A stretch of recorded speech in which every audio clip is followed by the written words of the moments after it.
Bonjour chers internautes, amis auditeurs de la 89.3 FM, bienvenue dans votre émission à la découverte d'une paroisse. Nous sommes aujourd'hui à la paroisse Marie-Reine du Monde de Niassia. Nous sommes là pour vous faire découvrir cette paroisse et donc là je reçois le curé de la paroisse Marie-Reine du Monde de Niassia, l'abbé Athanase Bassène. Abbé Athanase, bonjour. Bonjour. Merci, c'est un grand plaisir de vous recevoir en tout cas dans notre émission à la découverte d'une paroisse. Merci. Voilà, Abbé Athanase, avant d'entrer dans le but du sujet, qui est l'abbé Athanase Bassène? Voilà, l'abbé Athanase Bassène. Vous me posez une question un peu embarrassante. Je vais m'avertir un tout peu de me présenter. Oui. D'abord, je suis originaire du village de Diaken-Diola, où j'ai grandi, où j'ai fait mes études. Et j'ai intégré le séminaire Saint-Louis en 1984. Et puis, j'ai suivi tout le circuit normal de la formation du Saint-Louis à Notre-Dame. Et en 92, octobre 92, je suis allé au grand séminaire de Brin pour mes 2 années de théologie, de philosophie plutôt. Et puis je suis parti à Sébikotane pour mes 3 années. Après une année de stage dans ma propre paroisse de Souy, en 97-98, je suis reparti à Sébikotane pour finir, disons, ma formation. Et j'ai été donc ordonné prêtre le 2 janvier 2000. Par Monseigneur Augustin Sagna, de Vénéré Mémoire, lors de son jubilé d'or. Donc c'était au stade Aline Sitoé. Aujourd'hui, je viens tout juste de fêter mes 20 ans de sacerdoce. Voilà. Donc mon parcours, d'abord, c'était à Bignona pour 5 ans. Après, j'ai fait Kadiamor, une paroisse que j'ai ouverte avec mon curé, qui était l'abbé Pierre-Marie Diassi. Et de Kadiamor, en 2008, l'évêque m'a confié la paroisse Notre-Dame de l'Annonciation de Niaguis, où j'ai fait 4 ans. Okay. 4 ans de curie. Et après ça, j'ai été envoyé au Bénin, à l'Institut Jean-Paul II, pour faire une spécialisation sur le mariage et la famille. Okay. Et à mon retour en octobre 2014, l'évêque m'a confié la paroisse de Niassia. Et depuis lors, je suis là. Voilà. Depuis 2014, vous êtes là. Et donc, vous me disiez tout à l'heure en off que la paroisse Marie-Reine du Monde de Niassia a 60 ans. Oui, la paroisse a été créée en janvier 1959. Donc, la paroisse a aujourd'hui plus de 60 ans. Donc, puisque nous sommes en 2020, donc si c'est janvier 59, donc en 2019, la paroisse avait 60 ans. Donc aujourd'hui, la paroisse a plus de 60 ans d'existence. Et donc au niveau de cette paroisse, vous êtes combien de prêtres à servir dans cette petite paroisse? Officiellement, nous sommes 2. Donc je suis le curé de la paroisse. Mon vicaire, il s'appelle l'abbé Paul Gata, qui a été ordonné tout juste, ça fait plus d'un mois, voilà, le 14 décembre dernier. Et nous sommes aidés par 2 autres prêtres qui sont, disons, le directeur du pré-séminaire, du petit séminaire qui est en face derrière nous, et l'abbé Joachim, qui est un collaborateur dominical, et un second prêtre qui est un vicaire dominical. C'est en l'occurrence le vicaire général, qui est l'abbé Nicolas Biagui. Okay. Donc ils sont là pour nous aider tous les dimanches. Et avec leur présence, leur soutien, nous réussissons à desservir tous les clochers de la paroisse. D'autant plus qu'il y a 3-4 clochers. Voilà. Et donc, vous avez combien de CEB à Niassia? Voilà. Niassia, nous avons 4 CEB. Et chaque CEB correspond au clocher. Donc, Darsalam, qui est à l'extrême est. Après, nous avons Darsalam est composé d'un seul village, donc Darsalam. Nous avons Niassia, que nous appelons la CEB du Bayotte. Etomé, Niassia, Kailou, Edjouma et je dirais Kazoulou. Okay. Voilà. Donc il y a 5 villages qui polarisent cette COB. Après nous avons la 3e COB qui est la COB de Essi, qui polarise également 5 villages, donc Bafikan, Djalan, Djorer, Kaléan et Bakounou. Et la 4e COB, c'est la COB de Kagit, qui est à l'extrême, vers la frontière avec la Guinée-Bissau, et qui polarise, disons, 3 villages, Kagit, Etafou et Kourin. Nous avons également Kassou, Kassou Sénégal. Kassou, c'est un village qui est traversé par la frontière entre le Sénégal et la Guinée-Bissau. Une partie est guinéenne, une autre partie est sénégalaise. Mais jusque-là, depuis que je suis ici, j'avoue que je ne suis jamais allé à Kassou. On me réclame depuis 2 ans. Je pense que je ferai un effort de pouvoir aller visiter la communauté de Kassou Sénégal. En tant que curé. Voilà. Et donc, on sait qu'à Niassia, un village pratiquement animiste. Est-ce que l'évangélisation est facile quand même dans cette localité? Pour tout dire, c'est pas facile. Évidemment, l'évangélisation aujourd'hui, vous n'êtes pas sans savoir que nous sortons d'un synode. Et la convocation de ce synode répondait à un souci de notre père évêque. D'autant plus qu'il y a ce phénomène du retour aux ressources. Donc aujourd'hui, si nous avons voulu, l'évêque a voulu convoquer ce synode, c'est pour répondre simplement à ce retour, éclairer les fidèles, que tout simplement, aujourd'hui, l'évangélisation, le dépôt, la foi chrétienne est en train de faire un recul. Et c'est parce que dans toutes les paroisses où nous voyons ce phénomène. Et donc, pour vous dire facilité, pour parler de facilité, ce n'est pas tout à fait facile. Mais nous avons ce dialogue. Nous vivons dans cette symbiose où animistes et chrétiens vivent en harmonie.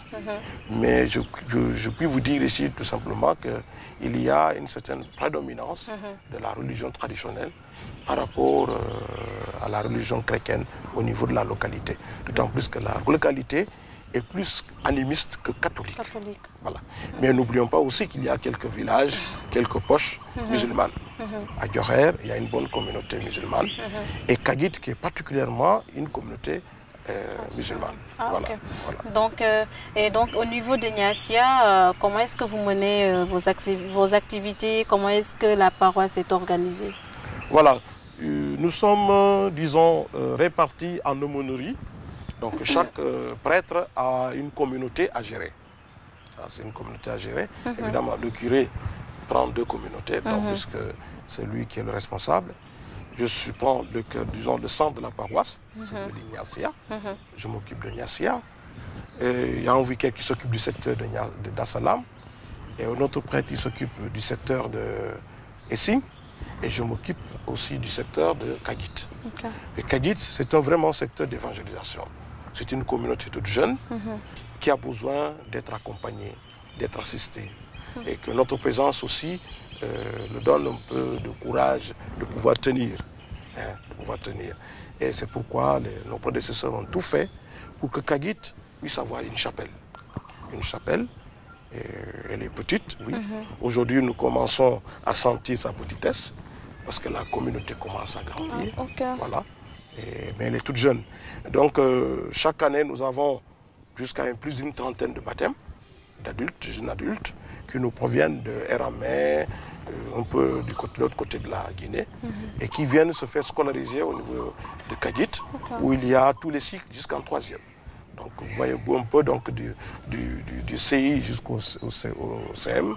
Donc, ils ont le temps de poursuivre le cursus catéchuménal qui leur permet de recevoir le sacrement de baptême et de communion, et pourquoi pas le sacrement de confirmation, d'autant plus que nous avons maintenant un lycée à Niassia. Donc ils ne sortent plus vers Ziguinchor, où il y avait beaucoup ont eu la perdition, parce qu'ils avaient un problème de tuteur, donc ils ne pouvaient pas continuer, poursuivre les études. Mais aujourd'hui, Dieu soit loué, nous avons maintenant un CEM. Et tous les élèves de Dibonker jusqu'à Kaléan, en passant par Bakounoum, viennent ici au lycée de Niassia pour poursuivre tranquillement les études. Et rentrent chez eux tranquillement aussi. où ils sont avec leurs parents, étudier correctement. Donc, nous sommes là,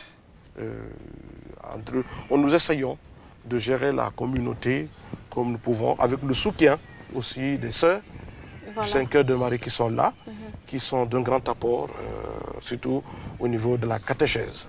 Au niveau de la catéchèse, parce que nous avons ce problème de catéchistes dans notre paroisse. Donc, un peu pour évoquer cette difficulté que nous avons pour l'évangélisation, parce qu'une paroisse sans catéchiste, évidemment, ce n'est pas une paroisse viable. Nous essayons de sensibiliser, d'inviter les uns et les autres à s'intéresser véritablement à l'enseignement catéchétique. Voilà. Et au niveau de la paroisse, toujours, est-ce que les jeunes sont vraiment impliqués dans les activités, dans les mouvements d'action catholique, dans les activités de l'Église en tout cas? Bon, mes premières années ici à Niassia ont été quelque peu difficiles. Quelque peu difficiles. Alors, je suis à mon quatrième, donc à mon quatrième vicaire. Donc, j'avais le premier avec qui j'ai vécu ici 2 ans. Après, il a été affecté. On m'a envoyé un deuxième qui n'a fait que 9 mois. Un troisième qui n'a fait que 9 mois également. Et là, je suis avec le quatrième vicaire. Donc, qui vient d'être ordonné. Qui fera probablement des années. Et à son arrivée, depuis l'année, donc disons, à la suite de celui qui était là l'année passée, je sens qu'il y a cette implication de la jeunesse dans les activités de la paroisse. Surtout cette année, en début d'année, là j'ai senti qu'il y a, on dirait qu'il y a un certain miracle qui s'est produit chez moi. Et j'ai beaucoup encouragé mon vicaire qui est là, et qui est très attentif aussi aux jeunes, parce qu'il est jeune également, à vraiment foncer, à les intéresser. Et jusque-là, Dieu soit loué, nous avons toutes les activités qui ont été menées.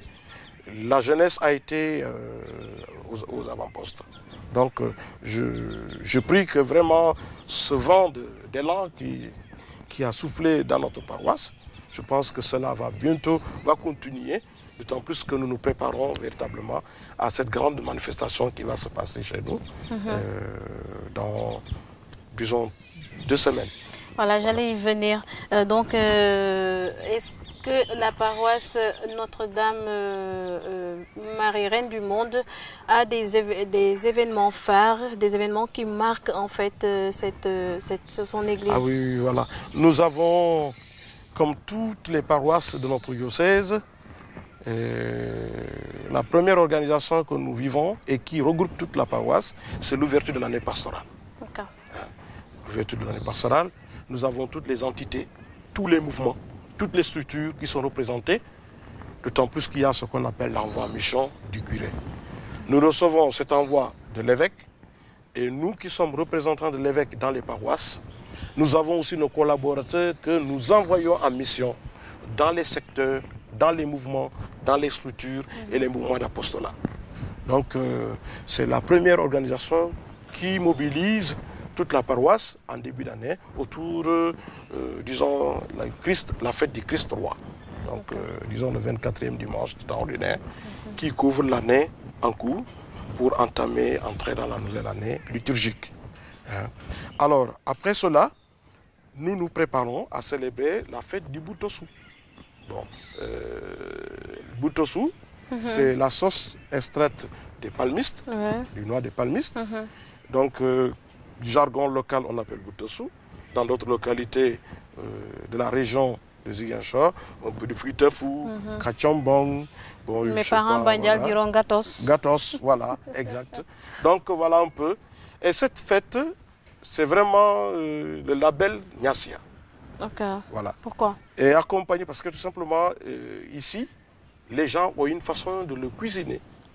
De le cuisiner. Et je vous avoue qu'à la fête du Butosu, beaucoup de gens de Ziguinchor viennent avec des bols pour recueillir un tout petit peu, acheter de la sauce qu'ils vont conserver dans le congélateur et qu'ils pourront manger probablement pendant 2 semaines. Voilà. Donc c'est vraiment exceptionnel parce que nous le faisons sans bouillon. Voilà, sans bouillon, seulement avec du confumé, du guéga, du, comment on appelle, netetu, et tout ce qui est un peu naturel. Et ça qui entre dans la préparation de cette fête. Et il y a un événement phare qui entre dans cette organisation de la fête du Butosu, c'est le concours de cuisine du Butosu. Voilà. Il y a le concours culinaire. Le concours, voilà. Et puis, bon, jusque-là, c'est seulement les femmes qui le font. Mais il y a des hommes qui veulent postuler pour le concours de Butosu. Est-ce que cette année, il y en a? Évidemment, il y en aura là, le concours, avec le jury qui nous vient de l'extérieur. Et puis, voilà, il y a des prix décernés au premier jusqu'au cinquième. Au premier jusqu'au cinquième. Donc, ça varie autour de 25 000 jusqu'à 5 000, les récompenses. Voilà. Donc, nous essayons d'intéresser les gens. Et ça, c'est vraiment une cuisine faite de façon naturelle. Sans pas bouillon. De bouillon, rien. Pas de produits chimiques. C'est pour un peu réveiller un tout petit peu les connaissances ancestrales de cuisine du Butosu, qu'aujourd'hui, la plupart des jeunes, de nos jeunes filles, ont presque perdu. Ils sont presque perdus. Aujourd'hui, pour faire la fête du Butosu, ou bien pour faire une cuisine de Kachambon, il faut du jumbo, il faut du mami, il faut ceci, il faut cela. Alors que ce n'était pas ça. Auparavant. Voilà, non, c'était pas ça. Mais est-ce que vous avez quand même des subventions, et vous recevez de l'aide voilà, à l'occasion? Bon, comme on se débrouille. Disons, nous avons notre propre organisation et nous faisons des cartes de soutien que nous distribuons aux uns aux autres. Et puis, bon, nous avons un parrain qui nous soutient, depuis 5 ans que je suis là. Et il est encore prêt à nous accompagner cette année. Nous avons notre maire qui était là également, qui nous soutient aussi dans cette fête. Et tant d'autres personnes qui ont confiance en nous. Et chaque année, ils nous font cette reconnaissance, cette gratitude de nous soutenir à travers le soutien un peu conséquent. Et vraiment, nous disons merci et nous rendons grâce à Dieu pour que véritablement ces gens continuent à nous soutenir, à nous accompagner pour continuer. Sinon, de nous-mêmes, le peu que nous avons comme recette et comme bénéfice, véritablement nous aurait amené véritablement à éliminer l'organisation de cette fête. Tout à fait. Voilà. En parlant de recettes, où vont les recettes de cette fête du Butosu? Voilà, une bonne question. Nous sommes dans une paroisse qui se cherche et qui cherche à disons, suffire financièrement. Nous avons nos projets. Et un des projets de la paroisse, c'est d'arriver tout simplement à équiper toutes les COB. Nous avons 2 COB qui ont des chapelles, il reste une qui n'a pas de chapelle. Je ne dirais pas que c'est à partir de ces fonds que nous allons construire une chapelle, mais je peux dire que ça peut-être pas moi. Peut-être que les années à venir, que la fête de Butosu va générer plus de revenus. Et à partir de là, peut-être qu'avec aussi les soutiens de personnes généreuses, nous pourrons arriver à construire la chapelle de cette communauté, en l'occurrence celle de Dassaram, qui n'a pas encore de chapelle. Mais nous avons nos propres projets depuis quelque temps. Nous nous équipons. Parce qu'il nous manquait énormément de matériel. Au niveau de la paroisse, du presbytère peut-être aussi. Au niveau de la paroisse. Donc si nous avons un événement, il fallait tout louer. Et donc nous sommes arrivés à pas d'abord de la vaisselle, avec quelques chaises que vous voyez qui sont là, qui d'ailleurs ça fait déjà 5 ans qu'elles existent. Elles commencent déjà à faire de l'âge. Et on a perdu presque 20% des chaises que nous avons achetées. Et là, nous nous projetons encore d'acheter d'autres. Et peut-être après la fête de cette année, nous nous projetons également d'acheter des tables. Des tables, parce que dans la localité, il y a beaucoup d'événements où les gens ont besoin de ces tables. Et ils sont toujours obligés d'aller vers Ziguinchor pour louer des tables pour ce qui concerne des événements lucratifs comme les hawarés, les mariages ou tant d'autres événements où les gens ont besoin d'organiser des banquets bien structurés. Tout à fait. Donc pour que les gens aient à manger, s'asseoir pour manger et de façon confortable. Voilà. Et donc au niveau de la paroisse, est-ce que vous avez des projets hormis ce projet d'acheter des tables et tout, mais est-ce que au niveau du presbytère, vous avez des projets Notre presbytère est trop petit. Aujourd'hui, nous ne pouvons pas accueillir plus de 2 prêtres. Voilà, nous ne pouvons pas accueillir plus de 2 prêtres. Et donc, nous avons besoin, un des projets qui me tient à cœur, peut-être que ce n'est pas moi qui vais le réaliser, c'est de pouvoir étendre ce presbytère. Ne serait-ce que construire 2 chambres et peut-être 2 bureaux. Parce que présentement, on est obligé d'utiliser une chambre pour en faire un bureau, alors que normalement, on devait avoir des chambres pour pouvoir accueillir nos confrères. On ne peut pas accueillir 2 prêtres ici. On est obligé de les accueillir dans une même chambre. Et ça, ce n'est pas tout à fait confortable. Voilà. Mais le projet paroissial qui me tient à cœur depuis que je suis là, c'est d'arriver à construire une salle polyvalente. À Niassia, il n'y a pas d'espace jeune. La mairie n'a pas encore construit un espace jeune. Il y a tout simplement un petit bar qui est dans le quartier où les jeunes vont de temps en temps organiser des événements lucratifs comme soirée. Mais ce petit bâtiment ne peut pas accueillir tous les jeunes de Niassia. Ce qui veut dire aujourd'hui, il faut quand même qu'il y ait une salle qui a un certain niveau de standing pour que tout le monde, jeunes comme adultes, puisse s'y retrouver pour organiser certains événements pour, disons, la localité. Et dans cette salle, dans le plan que nous avons prévu une bibliothèque et une salle multimédia. Donc, pour un peu arriver à connecter les jeunes de Niassia à l'extérieur. Donc, nous avons déjà, avec le concours de l'évêque, du père évêque, envoyé certains projets à des partenaires. Et depuis lors, nous attendons leur réponse. Voilà. Nous pensons que peut-être que ça prend du temps. Peut-être d'ici là, avant fin 2020, nous recevrons une réponse de leur part. Voilà. Mais Abbé Athanase Bassène, je rappelle que vous êtes dans votre émission à la découverte d'une paroisse. Nous sommes donc à Niassia, à la paroisse Marie-Reine du Monde.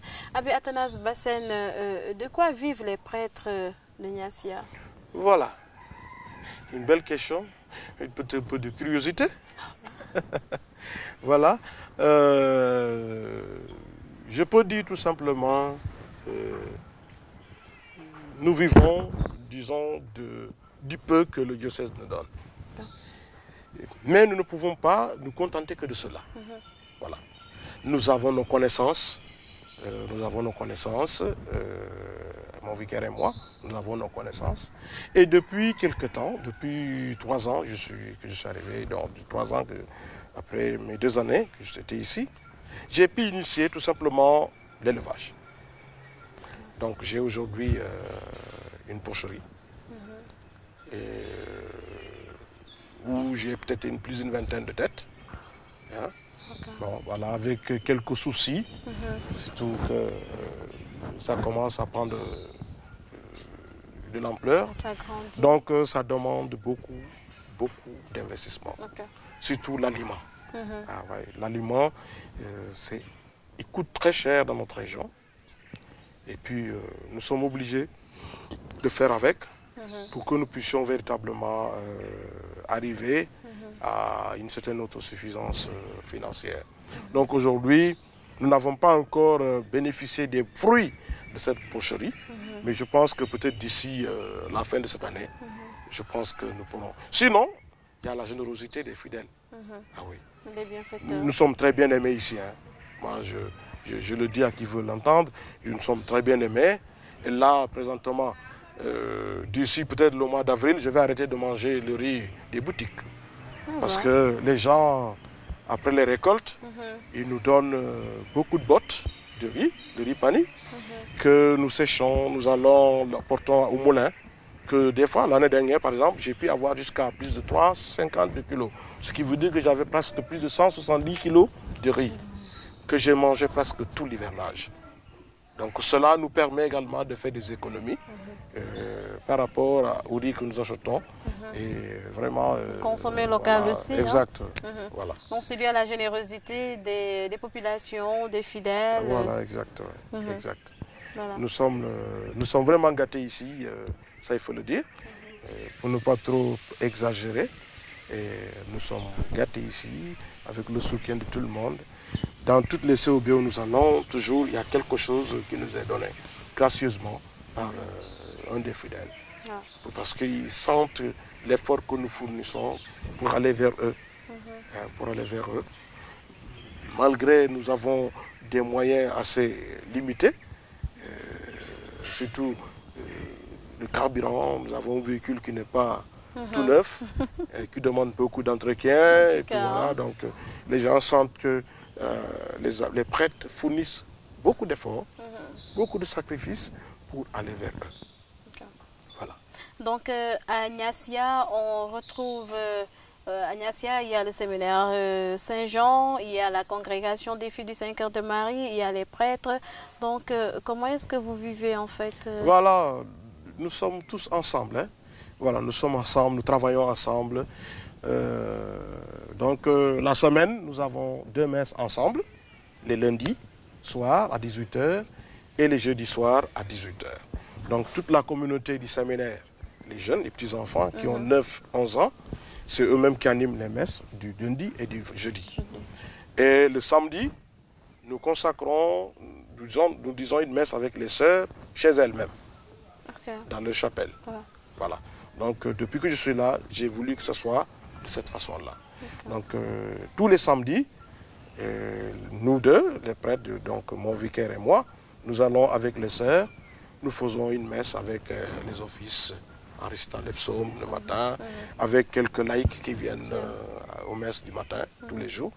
Et c'est comme ça que nous marchons.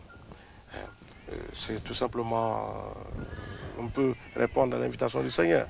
Quand le Seigneur, avant d'entreprendre toute entreprise ou toute mission, il commence toujours par prier. Et nous pensons que la prière, c'est notre force. Donc le matin, à la paroisse, nous avons les offices à 6h40 et puis à 7h, nous avons la messe. Et chez les sœurs, nous avons la messe à 7h30 avec office intégré, ce qu'on vous appelle office intégré. Je sais pas comment on récite à l'intérieur de la messe, nous récitons les psaumes. Voilà. Donc le jeudi, nous avons l'adoration au Saint-Sacrement suivi de la messe. La confession. Voilà, suivi de la messe. Donc, et la messe, donc les jeudis et les lundis, c'est des messes très jeunes. Nous avons les enfants du primaire et du collège, du CM, qui viennent à la messe.